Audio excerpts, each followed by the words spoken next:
Go ahead, Lucy. Welcome, everybody, to the Tech Academy's Tech Talk. Today we have Daniel Mindlin joining us. He is a consulting analyst at OnPrem Solution Partners, and he's going to be speaking on just some job search tips and just how to find success in the tech industry. So, Daniel, if you're ready, you can just take it away. Great. It's a pleasure to come here and talk to you guys. The thing about job searching is that you never really stop doing it. So it's a really good skill to have. And who you are as a candidate is something that you kind of always want to keep in the back of your mind. And I think that like the most important thing to remember as a candidate is that you want to be someone that is easy to hire. And every job that you're looking for, and the more senior you get, the more true this gets, is they're looking for someone specific to fill a certain role. So every time a new hire is starting at a job, they come in with certain expectations. Every company that might hire you has a certain hole in their business that they're trying to fill with you. So when you're looking for a job, you want to have a really clear vision of yourself and your strengths and who you are and what you bring to the table. Because when they start grilling you about that, and when they start kind of putting pressure on you in an interview to show who you are, it's really important that you know that. And I work in tech consulting, specifically with a focus on data. And in consulting in particular, we have a few different kind of catchphrases that are really helpful when it comes to all your life, but specifically interviewing. So a big one is something we call the 80-20 rule, which is that 80% of the work is done by 20% of the effort you put into it. And the final 20% of finishing anything you're doing requires 80% of the effort. So when you're looking at a job, especially in tech, the most important thing to remember is that a tech company, especially a younger one, especially one with fewer employees, they're always changing and they're always growing. So a huge priority for any new hire, particularly people close to the start of their careers, is that they don't want an expert. They aren't going to be hiring you because you're going to come in and you're going to immediately solve whatever problem they have with their business. They're going to hire you because, number one, and this is most important, and this is really not talked about enough, they want to have you around. So I think that if you think about at least 8 hours of your day are going to be spent with your coworkers, people really want to be around people they like. So being presentable, being calm, being friendly, and if you can, being funny in an interview goes a long way. And it's the kind of thing that when they're making their final decision about who they're going to hire, if you made a slight personal connection with your calls, it'll definitely shine through in your final evaluation. However, the 80-20 rule is really applicable because a company wants to grow and they want their employees to grow with the company. So when they're looking to hire someone, they're not looking to hire an expert in a particular field. So let's say, I'll pick something out of a hat, you want to go into web development. If you're amazing at a particular branch of web development, that's awesome, and that can shine through an interview. However, if they're looking for someone who can wear multiple hats, they're going to put pressure on you to show how you can grow and how you can learn in an interview setting. So working consulting, we do a lot of interviews that are called cases. So I actually had an interview last week with Salesforce. And the first case Salesforce gave me, the first interview I had was, given 100 companies, 100 brand new startups, how would you select 10 that you want to do business with as a representative of Salesforce? So they'll put you in a lot of situations where you aren't given information. You are given a scenario and they expect to see you think through it and explain your thought process and show them that you're good at working kind of on your feet and on your toes. It's the kind of thing where a lot of the times what they're looking for in a candidate is flexibility. So a tech company wants to grow and they want to hire a series of new junior people to help them grow. They're not looking for experts. You being junior, it's unlikely that you are an expert. What you can do is identify, if you know who you are as a good candidate, what you think you're good at, and then have items on your resume and skills that you can show in an interview that represent that. And then think, okay, I'm good at this. What is adjacent to that? So, for example, if you're an amazing front-end developer, it's possible you haven't had any educational professional exposure to back-end. However, if you can find a good coding bootcamp, or you can find a really good even course online that can teach you some back-end elements, and you can put on your resume back-end skills, it's the kind of thing where they can look at you and think, this individual can kind of be a jack of all trades, because they're not looking for a master, they're just looking for a good employee. I think that the vision of who you are combined with flexibility is really crucial. And in addition, I think that what's missing a lot in tech is self-starting. So over the last 18 months, I think I've had about 20 different interviews with about 4 different companies. And one of the most important things you can do in an interview is ask questions at the end of it. Every single interviewer that you have will ask you at the end, do you have any questions for me? That's actually part of the interview. They're not just asking that just for the sake of asking it. They're expecting you to show a certain amount of initiative and interest. So for example, one of the things that I recommend to anyone to ask at the end of an interview is, for this particular role, what are some qualities that really stand out in a good candidate? And one of the things that I've heard from every single interviewer is a self-starter. They really want people who they can take into this role, who can enter the role, and who can become autonomous quickly. So in an interview, when you're going into it, what you have to remember is that this individual, whoever's hiring you, will be your future boss. They'll be your future manager. And there's nothing that a future manager wants more than a subordinate to them, a junior to them, who knows what they're doing on their own. They don't need to have their hand held. They don't need to watch over their shoulder. They can function autonomously and they can produce value. So going into an interview, you want to kind of stress your individuality and you want to stress your own interest. So here's a great sample of it. I haven't told you guys a lot about myself. Every interview always starts with the interviewer saying, I'm going to tell you a bit about myself, and they'll spend 30 seconds on it. And they'll expect you to take 5 to 7 to 8 minutes to give your spiel on yourself. So I'll give you my spiel that I've given countless times. It's really boring, but here we go. The first thing I say is, I'm not going to read to my interview. I'm not going to read from my resume to you guys. You can do that yourself. I'll just tell you my story. So my resume is a bunch of things about, I went to undergrad here, I went to grad school here, I took this coding boot camp, I did this consulting project, I had this internship, I had this research project with my professors, blah, blah. Very, very like cookie cutter stuff. What I'll talk about is an undergraduate. I double majored in statistics and history. And every single time I kind of mentioned that to people, people always told me, it doesn't make sense. It's like, it's a mismatch. Your history and stats, they don't seem like they're connected. And the story that I'll tell the interviewer is, I've heard this, but it doesn't make sense to me because I view analysis from 2 perspectives. You have the quantitative side with statistics and data, where you approach analysis from a very quantitative lens, and you'll use data to explain what's happened and try to predict what will happen in the future. What history teaches me and what it has taught me is that there are many similar approaches you can do with qualitative methods. So if you take what people have said and what they've done and what they've seen, you can use that to explain what's happened and try to predict what will happen. So I take my quantitative approach and I apply a qualitative aspect to it as well.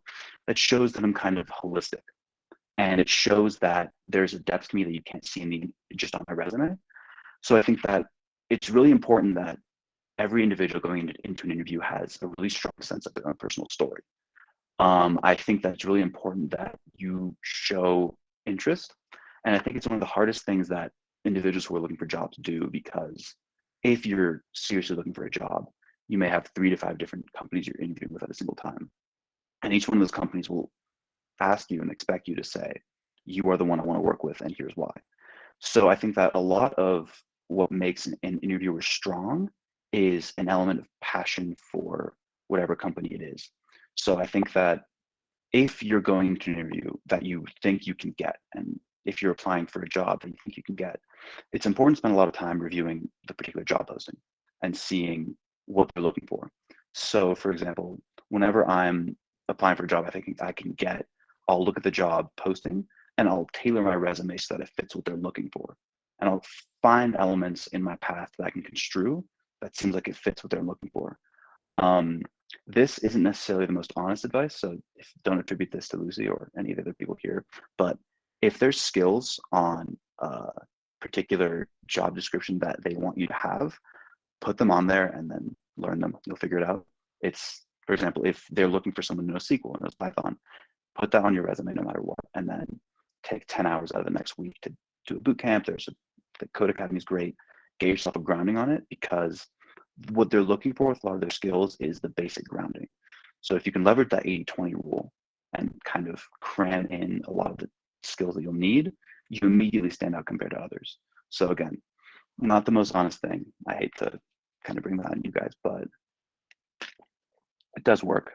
What I'll also say is it's really easy to fall into the trap of interviewers are very friendly and they're going to do a lot to put you at ease. And it's really important to remember that they're judging you based on your actual qualifications. So it's really important to try to break out of that with them. So if you can make an interview conversational, and if you can start having conversations about, for example, what the interviewer likes about the company they work for. So it's always great to ask right away, how do you like working at the company? It's always great to strike up a conversation. If you can, before they ask you any questions, breaking the ice, it helps with that, but it also kind of generates a personal connection that you can leverage. So building the personal connection with your own personal story and asking insightful questions right off the bat in an interview will make it way easier. Moreover, the way that most technical interviews work, whether it be coding or consulting case as outlined earlier, they expect you to not be able to nail it on the first try. They'll always say at the beginning of the interview, before they ask you a question, if you're struggling, if you need help, ask me. So what they're looking for there is they want you to be able to think on your feet and then ask questions when you're stuck. Because if you're so good that you can nail it on the first try, they aren't going to have a good sense of how good you are under pressure. So that brings me to the next thing that every single employer is looking for. They want employees that can absolutely function under pressure in any scenario, because especially a startup, if things are getting tough, they'll stress, a startup will stress their startup mentality, or they'll say they're plucky, which is a code word for saying that their work has a lot of stressful aspects of it. And you might have to work 12-hour days or 15-hour days on occasion. How can you handle that? So it's really important to remember whenever you're doing anything technical, take it slow, take it structured, and ask really good questions. So, for example, with the case I outlined earlier, where we're looking at 100 different companies, and I'm expected to isolate 10 that we would prefer to do business with, a great question to ask is, are there any particular metrics or qualities in companies in the past that would make it really easy for us to tell that one of these 100 is a good candidate? So, what you really ought to do with these kinds of more fluffy questions, ask really, really good directed questions of the interviewer. And what you want to do with them is you want to allow them to give you really good hints. So for something that's more technical, I'm not sure what your guys' background is, if you're trying to go into something more client facing or you're trying to go into something that's actual, just straight professional scripting. If you're, for example, writing a loop in an interview and you get stuck and you don't know what to do, what you want to do is outline your entire thinking. So if they know where you are and they know how to help you, when you ask a question, they'll give you a very direct response. And I think that for coding in particular, it's really important. For example, straight tip. If you're in a coding interview, make comments on every single line and talk through what every single line of code means with the interviewer. What they're looking for with any kind of technical question isn't the right answer. They're looking for you to walk them to the right answer. Moreover, any kind of serious technical interview, if let's say it's 45 minutes long, they'll expect the first 20 to 25 minutes to be actually solving the question, and then the remaining 20 to 25 minutes will be follow-ups. Follow-ups typically are entirely based on how much the interviewer likes you. I've ran, I think, 3 cases, and every single time I ran an interview, it was me and a board of my other colleagues that we were running it with, based on how much we felt comfortable with the thought process of the candidate, we would grill them harder in the follow-ups. So the more clear you are and the more insightful questions you ask during that initial stage, the easier the follow-ups will be. So if you, ideal scenario for a technical question of any kind is they'll ask you a question, you ask preliminary questions. So that's actually, I should talk to you guys about that a bit. Before you start answering any question in an interview that's technical, ask questions. And the first thing you do is ask if they've given you any information, repeat it back to them and ask if you've got it right. Everyone loves that. Everyone likes to feel heard. Everyone likes to think that you're organized. If you have the option to write down notes, this is harder for coding interviews, but if you have the option to write down notes, write everything down and read it back to them and ask if it's correct. Moving off of that, if you're perfect, you will be able to write the code the way they want it to be written. You will, as you're writing the code, have good comments, and then as you're writing the code, You'll explain your thought process. If you do all that and you arrive at the end of your question with that, I've been lucky enough to be able to do that once. They'll ask you a follow-up question or two, and then they'll open up the rest of the time just to talk. And that's pretty much a slam dunk. If you struggle, the really important thing to do is, number one, not to let them know you're struggling. So a great tip I have is when you don't know what to do, take a second, take a deep breath and say, that's interesting. And then try to find a way to ask the questions that can guide you. No interviewer wants to be in an awkward situation where like you don't know what to do. So they'll be begging a chance to avoid an awkward moment and give you some help. The right way to do that is just ask, I'm getting a little bit stuck. I'm not sure what to do. Is there any advice or a hint you can give me? They'll give you a hint, and it's not going to ding you to ask it as long as you can take the hint and then immediately roll with it. So a lot of that has to do with structure. If you are going to be doing interviews that are more case oriented or more qualitatively oriented, it's really important that you build up a structure before you start answering questions. So for example, with the case I outlined earlier, before I answer any questions into it, I'm going to outline a few different categories of companies. So for example, I'll say, before I start evaluating companies, I want to be looking at what types of companies we have. So if we're looking at startups, I'm going to want to be breaking up those startups based on certain qualities they have, such as how big they are, such as what particular type of tech product they have. If they are in web dev, if they're making apps, if they're doing some kind of analysis, I want to break it up like that. At that point, once I have that structure, I'll ask questions like, are there any particular Salesforce products our team is looking to push to these companies? So I can get a better sense of what we're looking for there. So to be honest, it's hard. That particular case, it was hard to break into an entire structure, but you want to have your entire thought process detailed out and kind of an outline. Once you're done answering the question, it's really important to like go back through and summarize your thoughts. And there's a number of different techniques that work with that. So when I'm in a case interview, I'm always outlining. So it'll be subheader 1, 2, 3, header 2, subheader 1, 2, 3, header 2. And once I'll kind of try to fill it in all the way through. Once I get to the end of a particular subsection, I'll go back and I'll summarize it. And then when I move on to the next section, I'll say, okay, moving on to this section, I'm doing this. Point 1, 2, 3, summarize, move on. Then get to the end and summarize the whole thing lightning quick. Every single time you're doing that, moving section to section, it's really important to remember to ask, okay, I think I'm ready to move on. Is there anything you would add if you were in my shoes? So a lot of what you're doing in a good technical interview of any kind is asking questions before they can ask you that question. So a typical follow-up, if a particular candidate missed something, is to say, did you consider adding this particular line of code to your loop? If you, when you get to the end of your loop, before they can ask you a question, say, hey, is there anything I can add here? Now, instead of grilling you about what to add, they're giving you what you missed. So it's a collaborative effort. There's a lot of different tips and tricks and tactics and tools to kind of transform a technical interview from something that's like a professor giving a student an exam to a collaborative team effort. But all of your thought process should be geared towards, I'm not trying to solve a problem for someone. The interviewer is helping me solve whatever problem they gave me to solve. So at the end of the day, what they want to see is someone who isn't perfect and doesn't know anything, doesn't know everything. You should know something. And they don't want you to act as if you're completely capable of taking on any challenge. They want you to be very aware when you don't know something so that you know to ask for help. So another big thing that a hiring manager looks for in a candidate is, how closely do I have to watch them? And it's not in terms of quality of work, it's in terms of, is this person trustworthy to ask for help when they need it?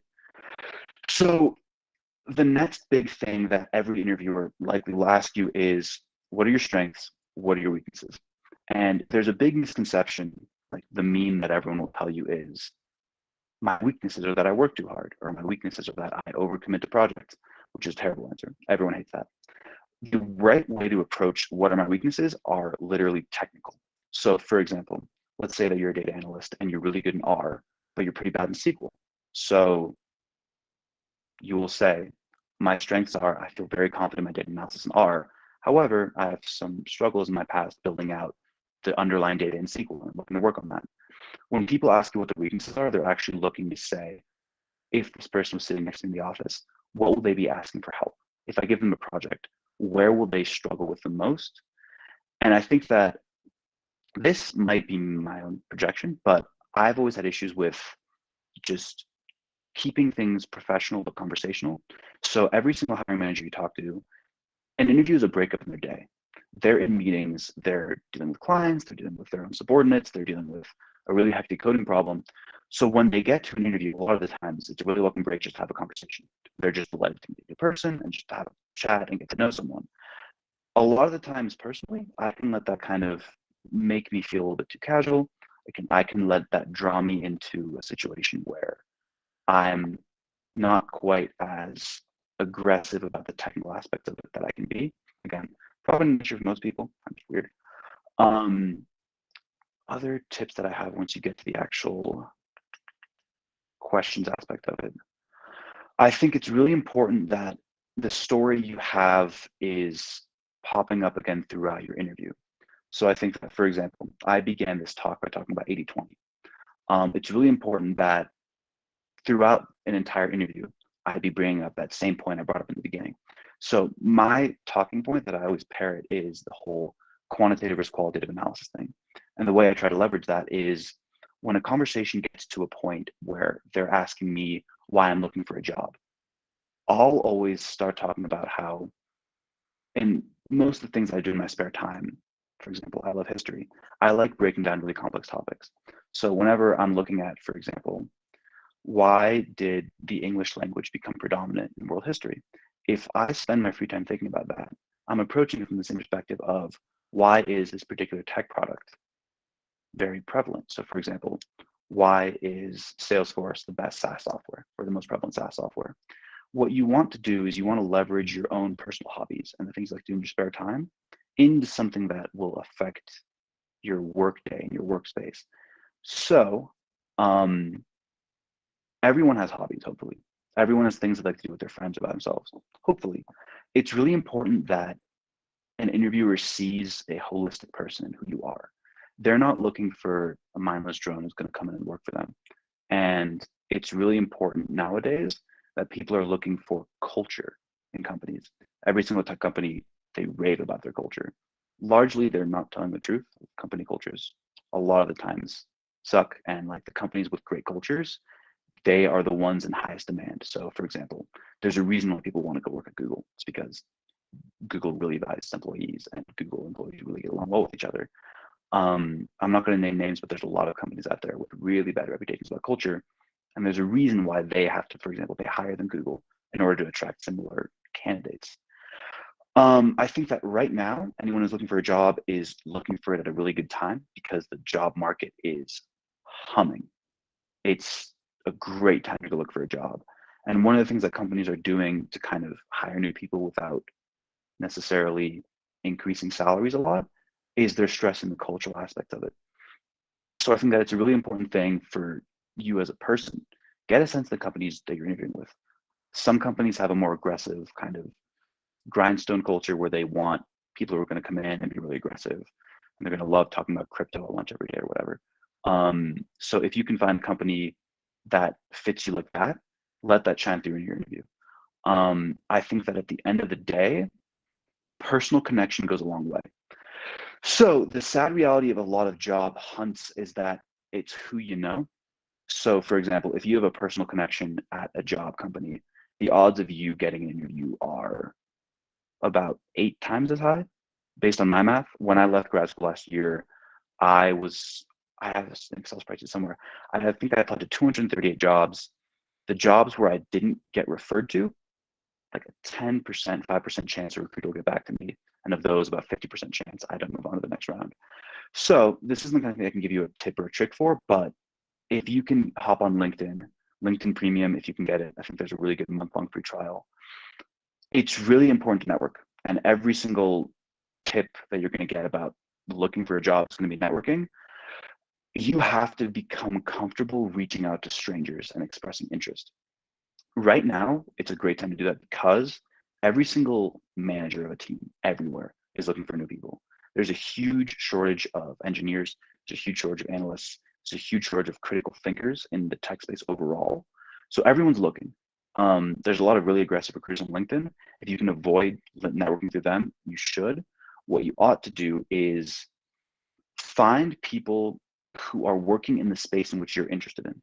So hopefully, if you're looking for a job in tech, it's because you actually enjoy working in tech, not just because you're looking for a paycheck. If you're always looking for a paycheck, you're not going to have a good time. Even if you do end up getting it, you're going to hate your life.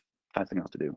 So once you've isolated the aspect of tech that you actually enjoy doing and that you maybe not love doing in your spare time, but you don't feel as a drag on your spare time, find people who work in that space or who have a similar interest. Find them on LinkedIn and shoot them a direct message, just a cold direct message. Say, hi, my name is XXX. I'm interested in XXX. My background is XXX. I'd love to connect and have a conversation. The odds of you getting a response, my experience, 1 in 5 to 1 in 4, if you're lucky. So you need to probably send, to get an interview out of that, 10. For every 10 messages you send, you'll probably get 1 interview out of. And those are good numbers, because it's the kind of thing where it's purely down to a numbers game. If you send enough of those messages and you try to find enough people to talk to, you'll eventually get interviews. And it's a much better way of spending your time than, for example, if you want to go work at Salesforce, going to Salesforce website and then clicking apply and going through the Workday portal. The odds of you getting a job are essentially none, because they will be getting thousands of applications for every single position they have. However, if you can find literally any employee at Salesforce and have them go through their referral portal and refer you, your odds go up huge. You'll be in the top 5% of candidates right off the bat. This is the case for most tech companies. A lot of tech companies, something that's unfortunate about job applications that most people don't know about is there's laws about equal opportunity employment. So every single job opening, a company is legally required to post online. So for example, there's a lot of apps like Indeed and Monster where they'll say, sign up with us and we'll get you an interview. A lot of the times their stats are bad, largely because most of the applications that they get are just cold applicants, and they're only listing that job for anyone to apply because they're legally obliged to. They'll filter out most of the applicants right off the bat. So your focus is like, if you can allocate your time away from sending cold resumes to sending cold DMs, you'll get a lot more bang for your time. When it comes to actually making connections on LinkedIn, it can be tough. What you want to do is, if someone responds in the affirmative to, like, you send them a message saying, hi, I'm this, I'm interested in this, I do this, I'd love to speak about this. If you can, immediately ask them for like 15 minutes of their time for a Zoom call or a coffee chat. Coffee chat's a good term, people like that. And then go into that chat with a list of 3 to 5 things that you want to know. So don't just go in expecting to have a conversation. You want to go in knowing that they're giving their time to a stranger. Have a list of questions. Have a list of things that you like and that you want guidance on. And I think that a lot of people, once they move past the junior stages of their career, they really enjoy mentoring and they really enjoy the prospect of having people ride their coattails, largely because if they're looking to become managers, they want to have their own people. So that's actually another really good thing to touch on. I don't know if any of you are into sports at all, but there's a lot of sports psychology which goes into team building. And a lot of that is stolen from business schools and the way that companies build their teams. So the more mature a tech company gets, so I'm looking at companies like Qualtrics, Salesforce, Facebook, Google, Apple, they tend to apply a lot more business school and sociological and psychological aspects to their hiring processes. So a lot of what they're doing is very, very, very gentle psychological evaluation. And what they're looking for is specifically team-oriented individuals. And that varies from manager to manager. So one of the things that all these companies do when an employee becomes a manager is that they have them go through managerial training. If you're outside the tech space, typically these will be actual business school graduates who have spent years studying it. In tech, there's a lot less of those, so they just get on-the-job training. But a lot of what it has to do is identifying a manager's particular managerial style. So a great thing to ask in an interview is, for example, directly asking a manager, what's your style of managing? Having people talk about themselves is a slam dunk in any interview. Every single person who's a manager at some level will be a bit of a narcissist and they'll love talking about themselves. So giving them the opportunity to describe their managerial style to you is helpful, number one, because you'll find out really quick what you like and what you don't like in a manager. And you'll hear someone say, I like a very tight-knit dynamic where everyone is kind of on the same page and everyone is really working on the same thing all the time, or something to that effect. What that means is they are typically very detail-oriented and they may be on the more micromanaging aspect of it. For some people, that's great. For some other people, less great. However, once you know that about a manager, you can tailor your own interviewee experience to them in a way that suits their managerial style more. So you can emphasize for that kind of manager how much you enjoy working in a team dynamic. For other managers, they'll be looking for someone who is more of a self-starter, for someone who is more endeavoring and entrepreneurial. There's buzzwords that they'll love to throw out that come up soon. And in that case, you'll want to emphasize your own individuality. And if they ask you for projects that you've worked in the past, for examples of them, emphasize the projects in which you were given more individual responsibility. For the more team-oriented managers, emphasize a project that was more team-oriented. But at the end of the day, you want to be able to sell yourself as someone who will fit in with that team. So when a manager makes his or her or their final decision about who they're hiring, they're really going to be looking for someone who they can wake up in the morning and feel comfortable with fitting in their team. I think that my advice and my tips might have been a bit scattershot. I have more scattershot random tips and tricks that I'd love to share with you. However, if there's any aspect of it that you guys have questions about or that you'd like me to touch on in particular, I'd love to take questions. Lucy's having some technical difficulties, but let me know if you have any questions. You can put it in the chat box, or there she is. Or you can even unmute your mic, ask questions, really up to you. Nothing? Sorry, the computer wasn't working for a second there, but all good now. Okay, I'll keep pontificating. So I think that a really important thing that every good candidate should have going into any interview is an idea of where you'd like your career to progress.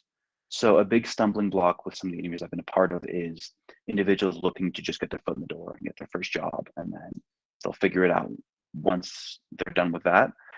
That's bad advice. Number one, to let that shine through as a candidate. Great question, Robert. I think that neither of them are particular faux pas. I think that it really depends on scale.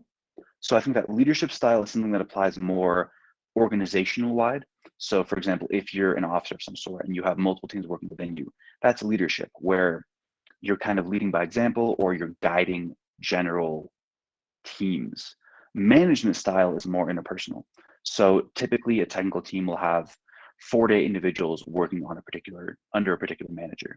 That manager has a management style, and that's on a day-to-day how they would communicate. Leadership style is more in terms of what is our vision for our entire organization or different business units within our organization. It's more about, if you know what the difference between tactics and strategy is, management is more tactical. It's more like on a day-to-day granular scale. What are we doing? Leadership is more strategic. It's more general. It's more, there we go. So it's more broad, but great question. What was I talking about? So kind of digging a little deeper into that management style, I think it's really important to know, like, it's really important for a company to hire someone and them to be good employees long term. So I think that's really important. This is a thing that became a literal meme, but companies, if you were applying for jobs, maybe 2014, 2015, they would expect you, like Google would expect you to talk about how you code in your spare time if you're going to come in and be a coder for Google. They would expect you to come in and be, your work will be your play. So a lot of before COVID, what companies were doing is, if you've seen Silicon Valley or you've ever actually been to one of these big corporate tech offices, they try to create an environment which is very, very casual. So you can compare that to legacy industries like finance, where in finance, the entire idea is you put in your suit and tie, you put in your hat, you get your briefcase, you go to work, show up at 9, and then at 5 p.m. you go home and you take your 3 kids to soccer practice or whatever. What tech companies like doing is they want to create an environment which is similar to home, which sounds great. And it's great in the sense that it's easy to be casual. So you have to worry about a lot less about dress code, which doesn't sound like a big deal, but it's really annoying. You have to worry a lot less about, for example, being stuffed in a cubicle. So a lot of tech offices have this fantastic open floor plan. It's really easy to go talk to your manager or your manager's manager or their manager's manager's manager. Even the CEO will be just out on the floor. So there's a lot of egalitarianism. On the flip side of it, you are exchanging the opportunity to like play ping pong, and like as soon as you're clocking out, there's like a really nice keg of beer, and they're like catering lunch every day. What you're exchanging that for is they're making it feel like home because they want you to sacrifice some time at home to be there. So it's really important to get a sense, whichever company you're going into, what do they actually want from me on a day-to-day beyond being technical? Like, what do they want me to be in their office? Are they the kind of company that really likes doing happy hours? So there'll be, let's say, 20 of us, 20 of you and your coworkers. You'll go to a restaurant and you'll get fries and a beer. Or is it going to be, we're going to have 400 of us on one floor every Friday, and we're all going to have like, I don't know, one big game of Heads Up, 7-Up or something. They have a lot of really odd things that they like to do. If you can express interest about that, and you can start asking like, what is work like when we're not working? It'll open up managers to talk about the changes that they'd like to see happen. So for example, a great question to ask is, what are the good things about working at company X? And they'll give you a lot of prepackaged answers about, it's great that we have this, and we have ping pong tournaments every Friday. Follow that up with, that sounds awesome. Are there any negatives, or are there any drawbacks or any reservations I should have about joining? More than you'd imagine, at the end of an interview, if someone's been talking to you for an hour and feels like they know you and might like you, people will share the negatives. And it's like really good to know going into interviews, like the subsequent interviews, what the negatives are. Because at the end of, let's say you are told that we have a great atmosphere at this company. However, some management, when we reach the end of the quarter and we need to reach our milestones, they can get a little bit tense. You learn that in your second interview. In your fourth interview, when you're talking to, instead of a manager, a lot of the times what they'll do is they'll have you talk to people in the same role you're about to fill. So you can kind of get a sense of what it's like. Ask them like, hey, so I've heard that like things can get hectic at the end of the quarter when we have to meet our milestones. What's that like? And that is a huge, huge breaker of barriers, because number one, everyone wants to complain at the best. So that interviewer will want to complain to you about their issues with it, but also it'll give them a sense that you care enough about the position to have dug deep into it, and you care enough about the culture to be concerned and like to ask about it. So you want to, over the course of the interview, build this blend of a great interviewer is someone who's great to just have a conversation with. So I don't know if you all enjoy small talk, but it's great to have good small talk, talk about the weather, talk about something. If you can talk about sports, that's easy for me, I'm a guy. But anything you can talk about, that's great. A thing that, a bit of a touchy subject, it's a very male dominated industry. So one of the things that women sometimes have to compete with is, it's really easy for me to talk about football with a guy who has like a football hat or a helmet in his Zoom background. It's really important to make personal connections, and at a cheap level, the more time you spend in a technical interview having a pleasant conversation, the less time they'll have to grill you on follow-ups. So you kind of have to filibuster a bit. To be honest, I didn't know I had this many like weird gamey things to do in interviews, and I hope it doesn't reflect too poorly on me as an interviewee. But that's kind of my advice. To sum up, the biggest thing I'd say is, when you're looking for a job, shooting a straight resume into a website, the odds of you getting an interview are, by my experience, by my math, and I'm someone who had previous job experience, 2 undergrads and a master's degree, just above 1%. It's like not great. So find people on LinkedIn, leverage your friend groups if you can. If you have any interests outside of your own professional career, tell them you're looking for a job, because typically people who have jobs, they want their friends to work with them, so you can hang out with their friends at work. So leverage that as much as you can. The more people you know, the more people you have rooting for you internally, number one, the more chance you have of getting interviews.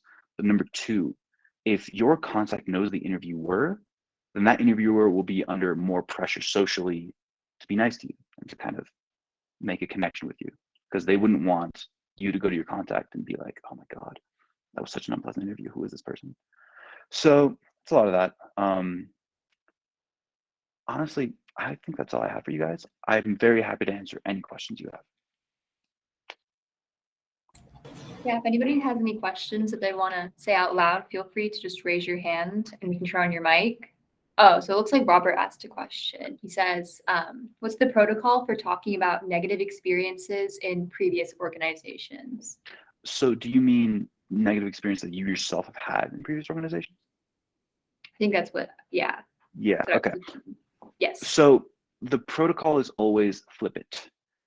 So when they ask you what you're looking for, or if you want to bring up what you're looking for, is if in the past you have had a negative experience with something, say that you're looking for the opposite of that.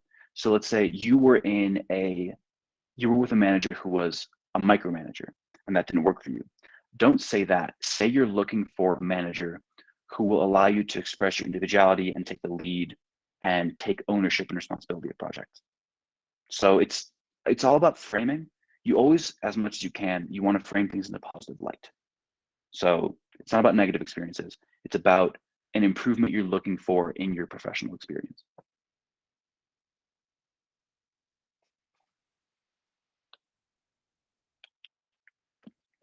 My pleasure, Robert. Any other questions? That was a great question, Robert, by the way.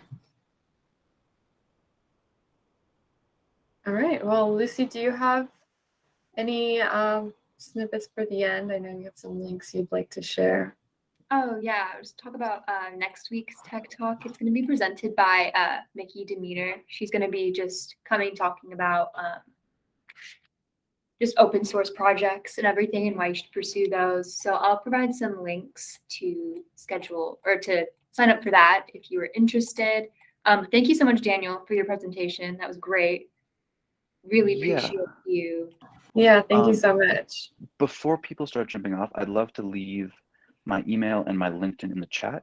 If anyone has any questions or there's anything I can do to help, feel free to email me or add me on LinkedIn.